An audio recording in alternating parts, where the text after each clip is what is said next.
मुझे माफ कर दीजिए साईं, हमने इसे ऐसे संस्कार तो नहीं दिए थे। संस्कार की दुहाई देकर आप फिर शुरू मत हो जाइए बाबा।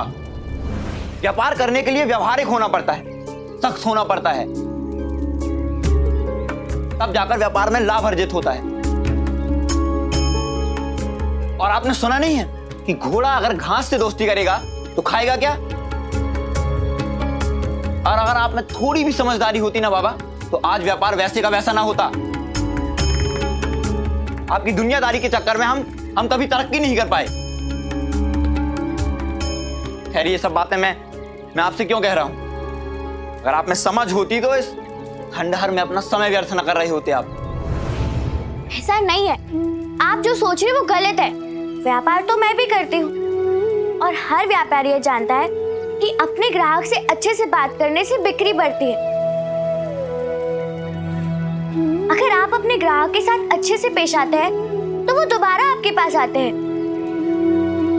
और अपने मित्रों, अपने रिश्तेदारों से भी कहते हैं कि वो इसी व्यापारी के पास जाए। अच्छा, किस चीज का व्यापार है तुम्हारा? उपले बेचती हूँ मैं। उपले? देखा बाबा, उपले बेचने वाली हमें व्यापार सिखा रही है। भगवान के लिए चुप हो जा प्रकाश। वैसे किस चीज का काम करते हो तुम? क्या व्यापार है तुम्हारा? कुम्हारी का, मिट्टी का सामान बनाता हूं। पहले व्यापार बाबा देखते थे, लेकिन अब मुझे मेरे व्यापार में कोई समस्या नहीं है, कोई दुविधा नहीं है मुझे मेरे लक्ष्य को लेकर। हाँ, अब मैं चलता हूं, क्योंकि यहां समय बिताने से मेरी दुकानदारी पर असर पड़ेगा। और हाँ साईं, अगर आपको मेरी सहायता करनी ही है तो बाबा को समझाइए कि ग्राहकों के साथ अति उदारता से पेश ना आए। ग्राहक इन्हें अपनी दुख भरी कहानी सुनाते हैं और ये सदैव खुद का नुकसान कर लेते हैं। चलिए बाबा। रुको प्रकाश, क्या जाने से पहले मेरे लिए कुछ बनाओगे? ऐसे लगेंगे, और वो आपके पास होंगे नहीं। विश्वास रखो, तुम्हें तुम्हारी मेहनत का वाजिब मेहनताना जरूर मिलेगा। अब तो बनाओगे ना? हाँ हाँ, लेकिन बनाऊंगा कैसे? साईं, लेंडी बाग में मैंने चिकनी मिट्टी देखी थी, उसे ले आऊं? ले आओ। लेंडी बाग का रास्ता बताने के लिए बहुत बहुत शुक्रिया।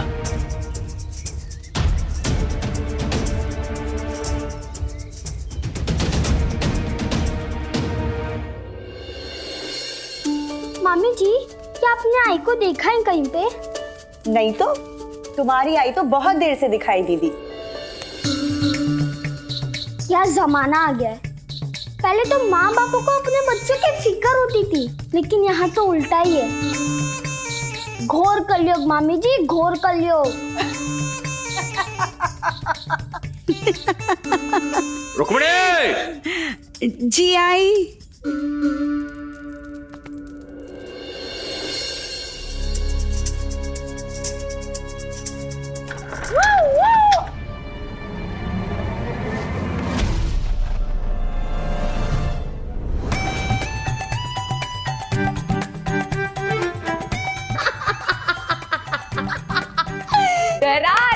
डरा दिया।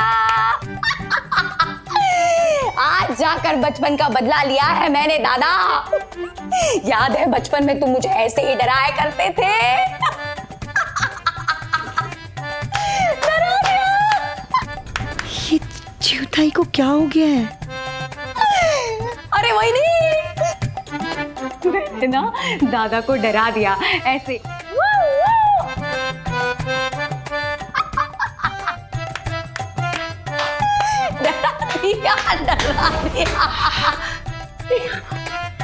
चिवताई, आप चलिए मेरे साथ, मैंने आपके लिए खाने में कुछ बनाया है, चलिए।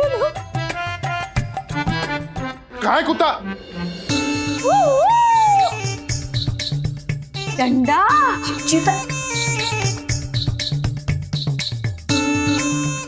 अंता जी, चलो हम चोर सिपाही खेलते हैं। हाँ, तू चोर, मैं सिपाही। वैसे भी शक्ल से चोर ही तो लगते हो तुम। भागो वरना ये सिपाही तुम्हें पकड़ लेगी और फिर डंडे से मारेगी। अब भागो। चल। मामा जी, क्या हुआ आई को?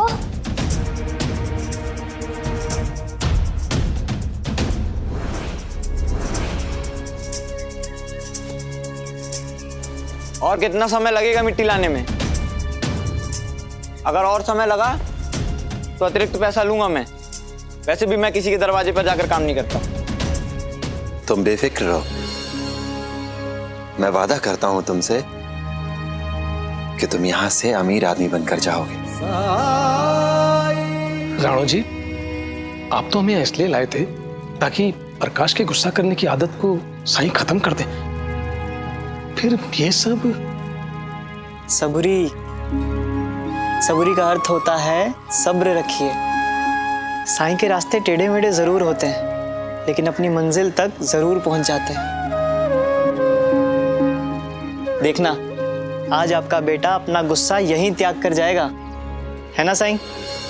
अब बताओ भी तो मुझे बनाना क्या है? हृदय, हृदय की दो आकृतियां बना दो मेरे लिए। हृदय? हृदय मतलब इंसान का दिल? मगर मुझे तो पता ही नहीं है कि इंसान का दिल दिखता कैसा है। अपनी आंखें बंद करो और कल्पना करो कि कैसा होगा वो दिल जो सीने में धड़कता रहता है। और फिर तुम्हें जो भी आकृति दिखाई दे, बस वैसी ही दो आकृति बना दो मेरे लिए। ये क्या फालतू बात कर रहे हो फकीर? क्यों फालतू? हाँ, साईं ने कहा ना कि वो आपको मेहनताना देंगे, तो फिर वो जो भी कहेंगे वो आपको बनाना पड़ेगा। इसमें आपको कोई परेशानी नहीं होनी चाहिए। चलो ठीक है, जो दिखेगा मैं वैसा ही बना दूंगा।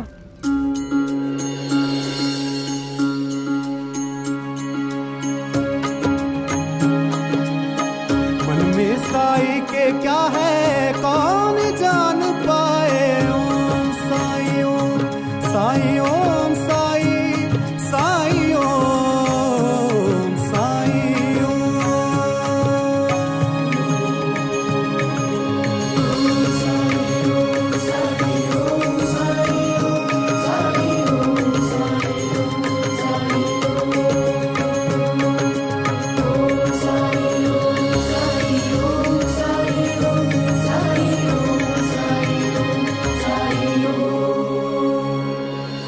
देखा मुझे, अब मैं वही बनाऊंगा। साईं, मैं मिट्टी ले आया साईं।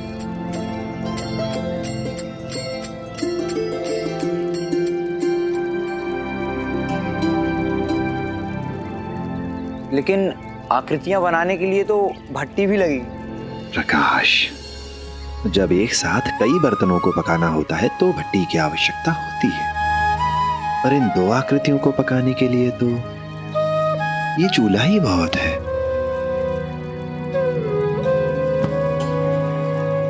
मैं तैयार किए देता हूं साईं।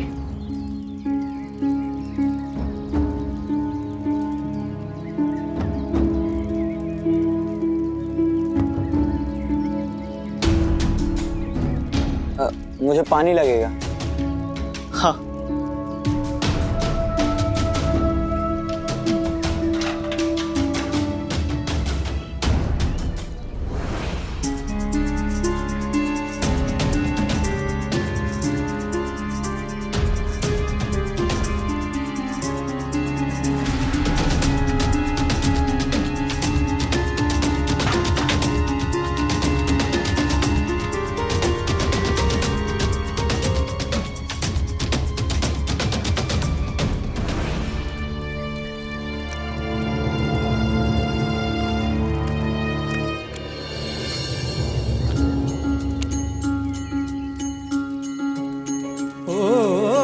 सबक सबूरी के ही जिसने सिखाए, उसी की परीक्षा के ये पल में आज आए।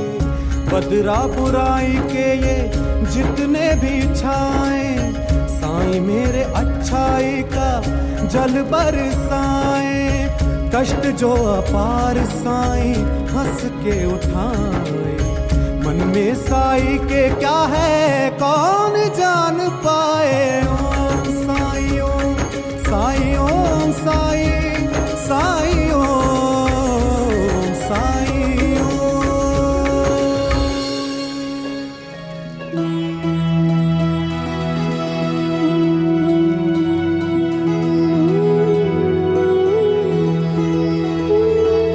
उसे वहीं रहने दो।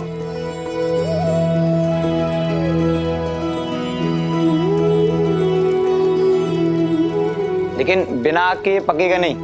कोई बात नहीं। चोर चोर अरे नहीं चिउताई, क्या कर रहे हैं? पकड़ो चोर को पकड़ो। अरे क्या कर रहे हैं आप? अंता जी आप चोर है।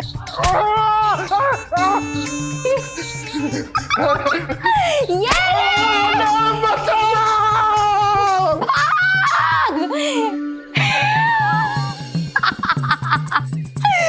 चोर को भगा दिया। चिउताई आप अंदर चलिए। चोर को भगा दिया। तुमने देखा चोर को? चलिए चलिए। चोर को भगा दिया। ये क्या चल रहा है क्यों? धीरे बोलो दादा, यहाँ कोई बहरा नहीं है। पता है तुम्हें किस चीज की जरूरत है? चंपी की। कहीं चिउताई ने केशव की शराब तो नहीं पी ली? क्योंकि तुम्हारी ये जो खोपड़ी है ना, वो गर्म हो जाती है। तुम्हारी अच्छे से चंपी करूंगी ना, तो तुम्हारी खोपड़ी ठंडी हो जाएगी और तुम्हारी ये गुस्सा होने वाली जो बीमारी है ना, बार बार गुस्सा करते रहते हो, वो ठीक हो जाएगी। तेल दो वहीनी। रुको मैं ही लेती हूँ, हटो। तेल कहाँ है? रुको।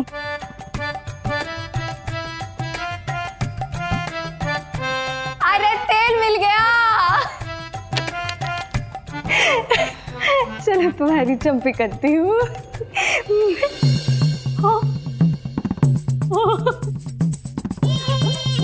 अरे तुम्हारी चंपी कैसे होगी? क्योंकि तुम तो गंजे हो। मैं क्या कह रही थी? अरे क्या बकरी की तरह ने करती रहती है ये।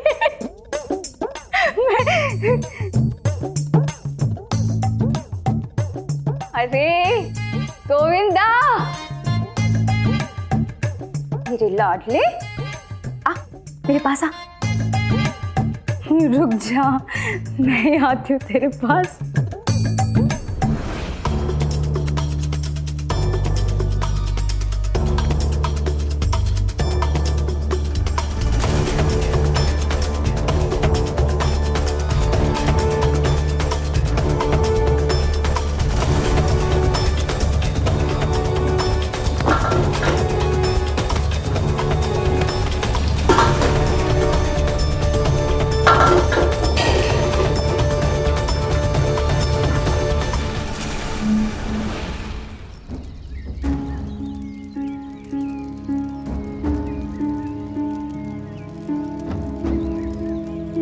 इतना भी आके करीब मत जाइए रणजी भाई साहब, नहीं तो आपके बाल जल जाएंगे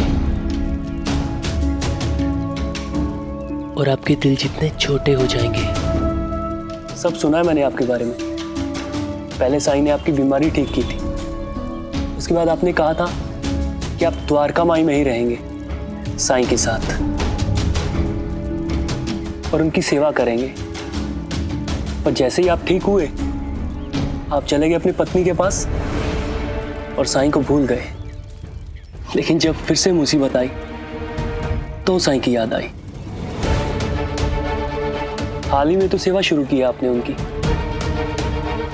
वो भी आए तो आए, नहीं तो नहीं आए। मैं जिस दिन आया था उस दिन तो आप नहीं थे यहाँ, लेकिन मेरे साथ ऐसा कुछ नहीं होने वाला।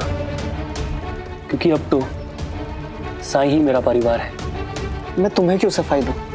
तुम हो कौन? साईं, ये पक्कर तैयार हो चुका है, मैं निकाल देता हूँ। ले आओ।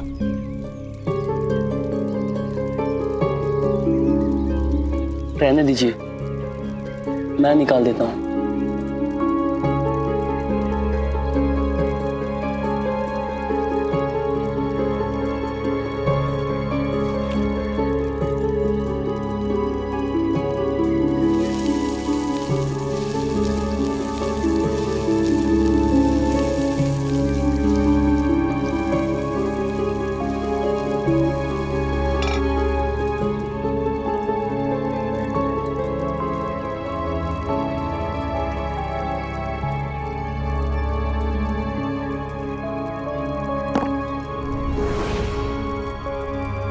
हाँ, ये पूरी तरह से तैयार हो चुकी है। अब जाओ और वो दूसरी आकृति ले आओ। लेकिन वो तैयार नहीं है। लाओ तो सही।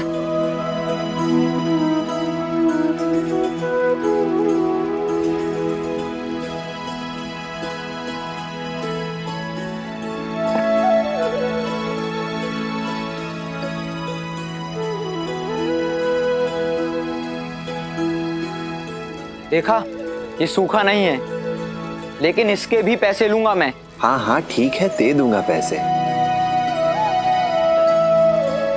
पर अभी एक आखिरी काम और है। अब क्या है?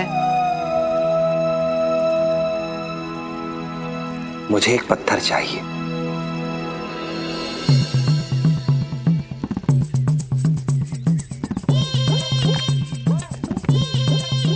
छोड़ दीजिए, मैं दे देता हूँ। अरे इतना भारी नहीं है, मैं दे सकता हूँ।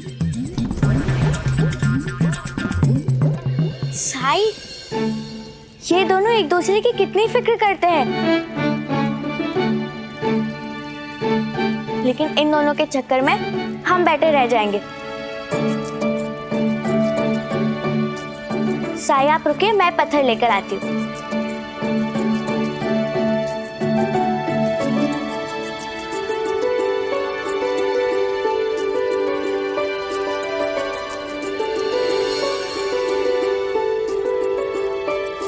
साई, ये चलेगा?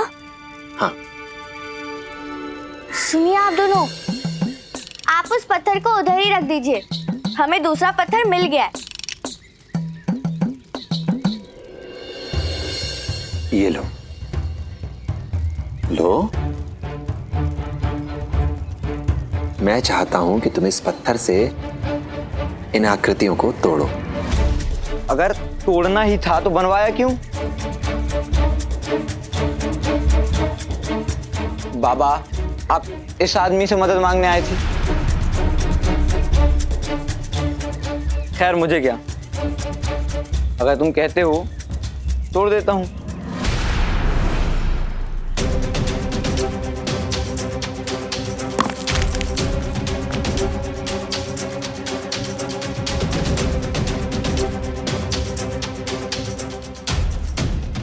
अब इसे भी।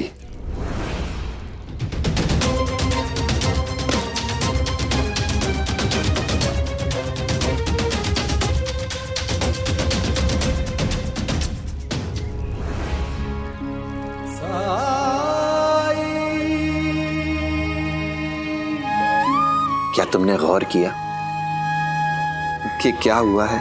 हाँ तो? प्रकाश, भले ही ये दिल मिट्टी के हो, लेकिन तुम्हारी कल्पना के अनुसार ये तुम्हारे दिल की तरह है, तुम्हारे हृदय का प्रतिनिधित्व करते हैं ये। अब ये समझने की कोशिश करो कि हुआ क्या। ये जो आग है, ये तुम्हारे क्रोध, तुम्हारे गुस्से का प्रतीक है। तुम अपने दिल को इस क्रोध की भट्टी में जला रहे हो, तपा रहे हो उसे कठोर बना रहे हो तुम, केवल इसलिए क्योंकि तुम्हें लगता है कि इससे तुम्हें शक्ति मिलती है, ताकत का एहसास होता है। तुम्हें एहसास होता है कि तुम मजबूत हो और तुम खुद और ये परिस्थितियां, ये सब तुम्हारे नियंत्रण में है ना? सही कह रहे हैं आप, लेकिन मैं भी बचपन से देखता आया हूँ कि लोग बाबा की शराफत का नाजायज फायदा उठा रहे हैं। लोग इन्हें अपने दुख दर्द की झूठी कहानी सुनाकर हर सामान सस्ते में ले जाते हैं और बाबा को लग रहा था कि वो उनकी मदद कर रहे हैं। बाबा की इसी दरिया दिली की वजह से कभी उनके पास पर्याप्त धन नहीं हुआ। एक दो बार मेरे साथ भी ऐसा ही हुआ। तब मुझे समझ आया कि ये दुनिया नेक और शरीफ लोगों का शोषण करती है, उनसे मीठी मीठी बातें करके अपना मतलब साधती है। मैं तुम्हारी बात से सहमत हूं, लेकिन इसका अर्थ ये तो नहीं कि तुम खुद को जलाते रहो। व्यवहारिक होना अच्छी बात है, बहुत अच्छी बात है, लेकिन खुद को नुकसान पहुंचाकर व्यवहारिक होना अच्छा नहीं है। तुमने देखा कि क्या हुआ? जो हृदय तपा, जला, कठोर हो गया, वो एक आघात भी सह नहीं पाया, टूट गया, टूटकर बिखर गया वो। अगर ऐसा ही कोई वार तुम पर हुआ तो तुम उसे सह नहीं पाओगे। वहीं दूसरी ओर प्रहार इस कोमल हृदय पर भी हुआ।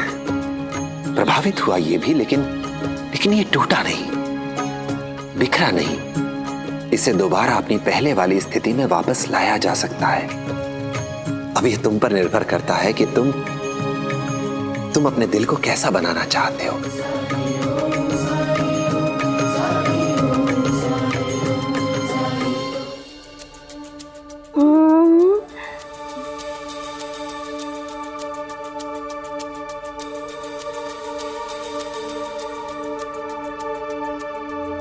जो दादा,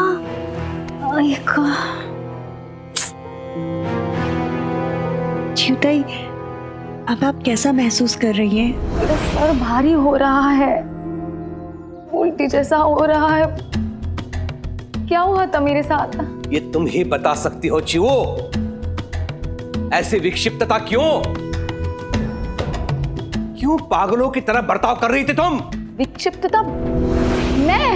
इसका अर्थ यह है कि तुम्हें कुछ भी स्मरण नहीं है। जो धीरे बोलो दादा, मेरा सर फटा जा रहा है। चिवू, मुझे अभी के अभी बताओ क्या क्या हुआ था तुम्हारे साथ? कब क्या किया था दादा? अरे इससे पहले उससे पहले तो ऐसे बोलो ना। उससे पहले, हाँ, उससे पहले मैं केशव के कमरे में गई थी। हाँ, आगे? हाँ, मैं उसके कमरे में जासूसी करने गई थी।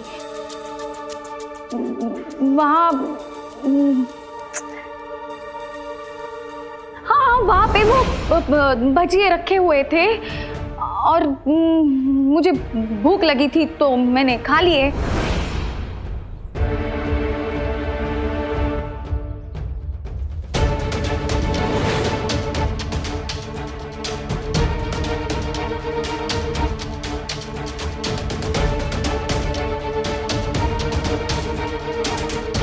बदबूदार पानी?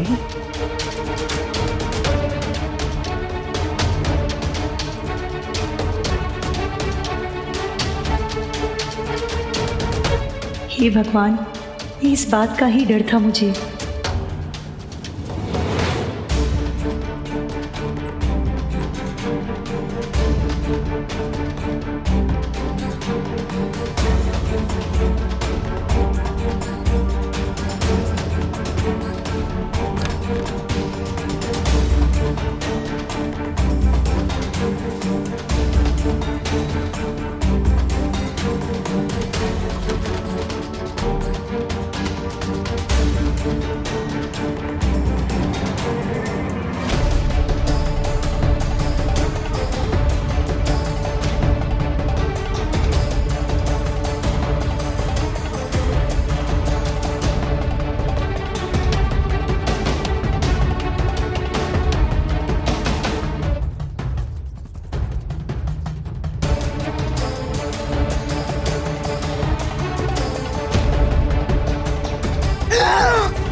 में शराब है रुक्मिणी, शराब। तुम्हें पता था ना?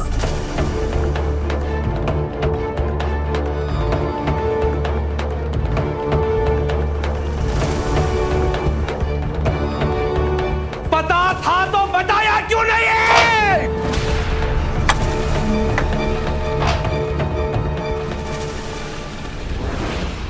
अब ये तुम पर निर्भर करता है कि तुम अपने दिल को कैसा बनाना चाहते हो। और ये बात सिर्फ गुस्सा करने वालों पर लागू नहीं होती। ये आग प्रतिनिधित्व करती है हर बुरी इच्छा का, हर बुरी भावना का, जो कि इंसान के दिल को कठोर बना देती है, संवेदनहीन बना देती है। फिर चाहे वो नफरत हो, ईर्ष्या हो, या खुद को एक दूसरे से बेहतर साबित करने की प्रतिस्पर्धा।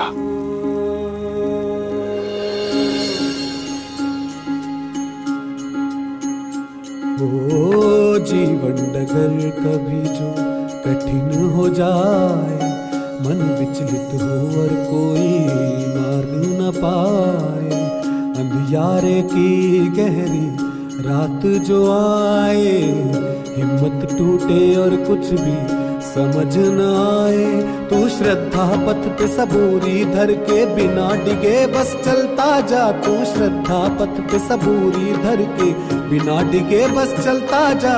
श्रद्धा भक्ति धीर तुझे उस पार लगाए, तेरा संयम और विश्वास तुझे राह दिखाए। शुक्रिया साईं, मेरी आंखें खोलने के लिए। मुझे माफ कर दीजिए, मैं आपके साथ बहुत बदतमीजी से पेश आया। साईं, आपने सच कहा था कि मैं यहाँ से धनवान बनकर जाऊंगा। मैं धनी हो गया साईं। आपकी दी हुई सीख अनमोल है, अनमोल। राम जी भला करे।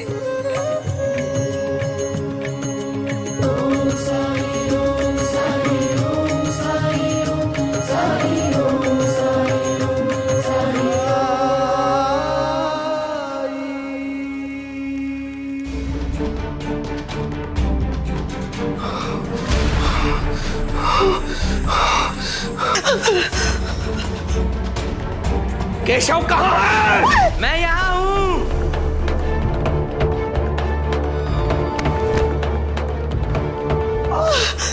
केशव,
निर्लज्ज, शराब पी रखी है तुमने?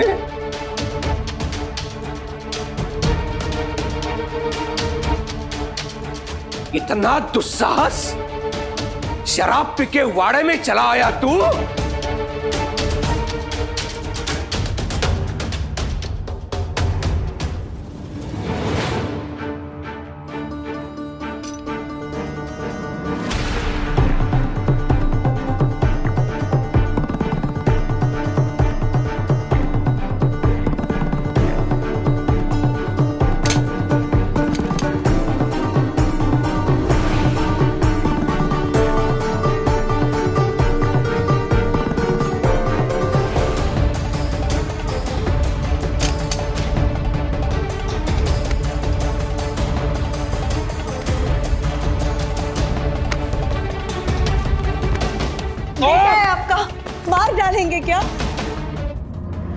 दारू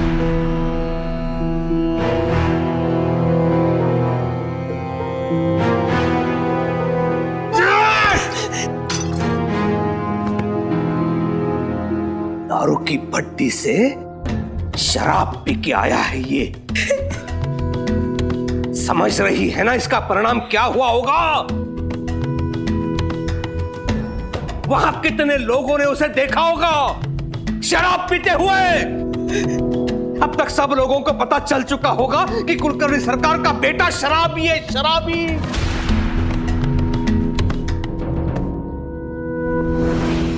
यहां कुलकर्णी सरकार ने अपने बेटे के लिए बड़ी बड़ी योजनाएं बना कर रखी है, उसे बैरिस्टर बनाना चाहते हैं।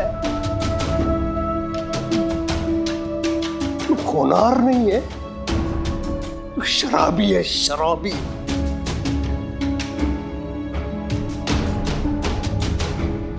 बातों को समझ रही है तू? गलती हो गई है केशव से, उसे सजा देनी है तो उससे पहले उसे समझाइए, उससे बात तो कीजिए। हाँ, मैं बात करूंगा इससे, इसे समझाऊंगा मैं। हट जा। क्या कर रहे हैं आप?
बस मिस्टर कुलकर्णी,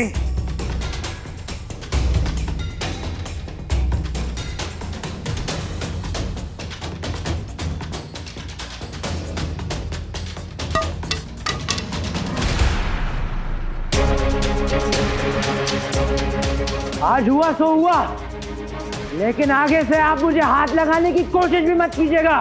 बच्चा नहीं हूं मैं।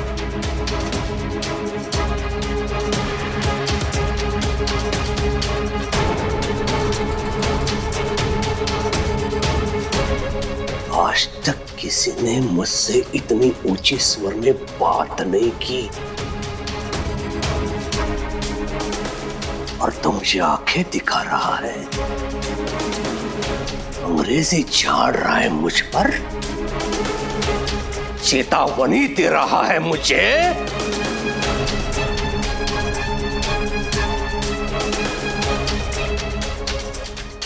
आपको आपकी दुनिया मुबारक। मैं चला यहां से।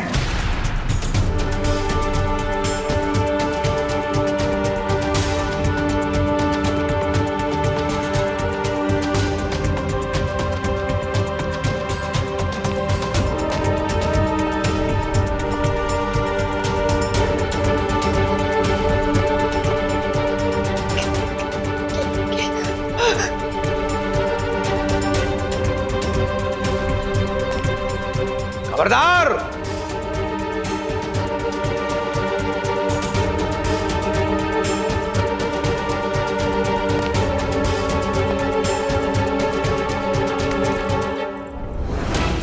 खबरदार जो उसे रोकने की कोशिश की।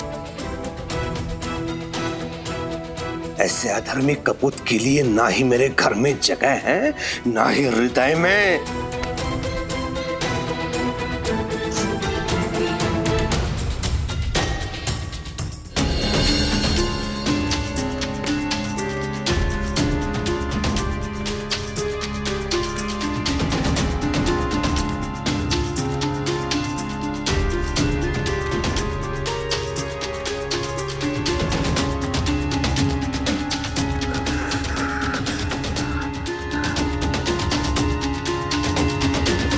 ये केशव ही है ना? हाँ, लेकिन लेकिन इसे हुआ क्या है? ऐसा लगता है जैसे किसी ने खूब पीटा है इसे। हाँ, लग तो ऐसे ही रहा है। आउट! आउट!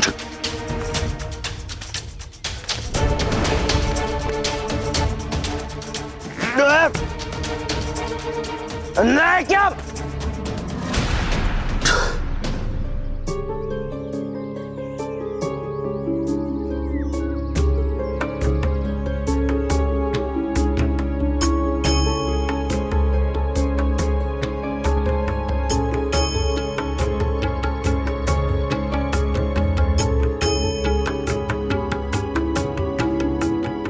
बहुत सुंदर दिख रहे हो केशव। सुंदर? कोई भी मुझे देखकर कह सकता है कि मुझे पीटा गया है। अब आपको थोड़ी सी भी तकलीफ नहीं हो रही? या फिर आपकी सहानुभूति केवल आपके भक्तों के लिए है? केवल उनके लिए ही आकर्षित होती है जो आपसे सहमत होते हैं। ऐ लड़के, जुबान संभाल के बात कर, नहीं तो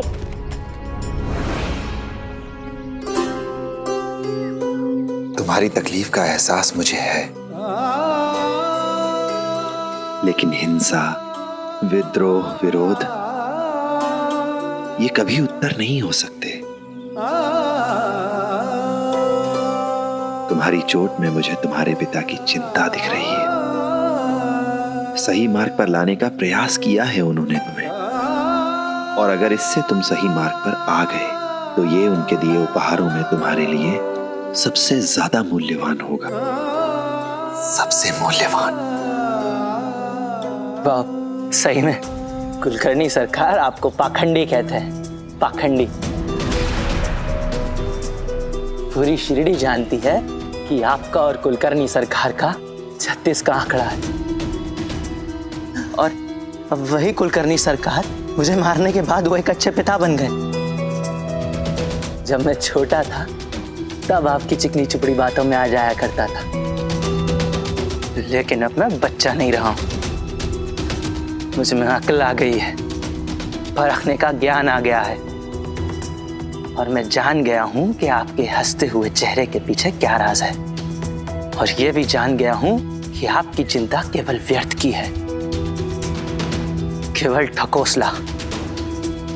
और आपके शब्द उतने ही खोखले और अर्थहीन हैं।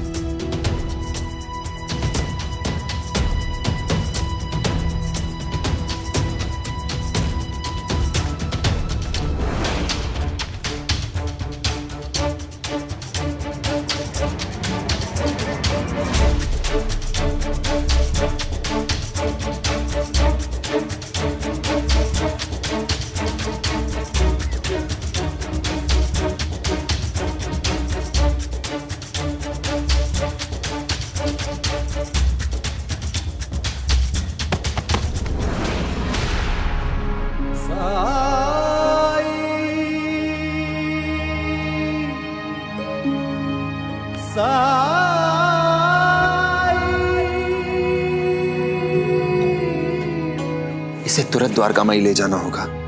मैं ले चलता हूं साईं।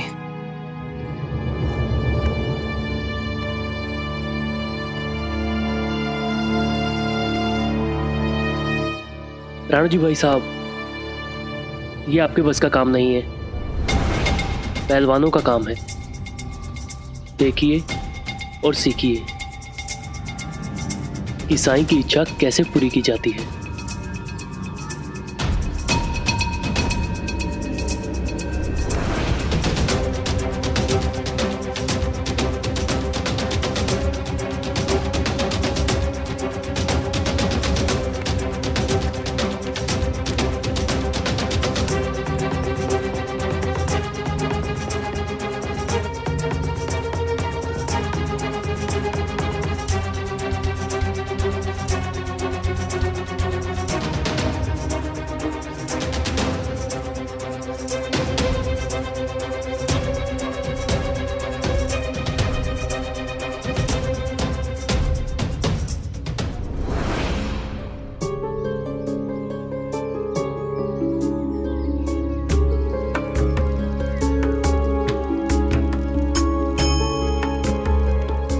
केशव?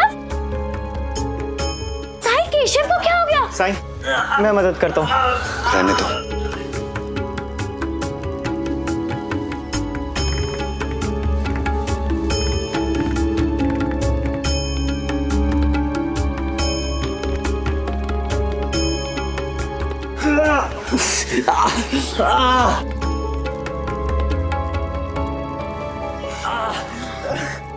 साई, केशव को क्या हुआ? केशव, क्या हुआ तुम्हें? केशव, केशव क्या तकलीफ है, बता मुझे।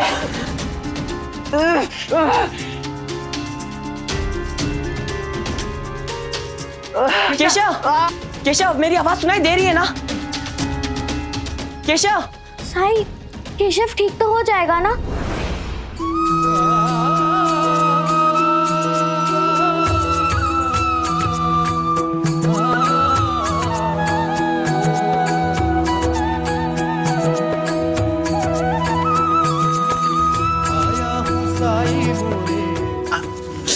इसके पेट में बहुत जलन है। लगा दो साई, थामले हाथ में साई मोरे पतवार, मोरे साई मोरे लाटा, मोरे तारणहार, परम ज्ञान का भर दे चल, अलग निरंजन साईं, अज्ञान तिमिर से घिरा भयंकर, ज्योति शुभंकर साई राम। ओम साई ओम साई ओम साई ओम साई ओम साई ओम साई ओम साई ओम साई ओम साई ओम साई ओम साई ओम साई ओम। ना जानू कौन है तू, नाम है या रहीम है, मेरे लिए तो एक है तू, एक भी तू, अनेक भी तू, एक भी तू, अनेक भी तू। साई ओम साई ओम साई ओम साई ओम साई ओम साई ओम। केशव, अब अच्छा लग रहा है ना?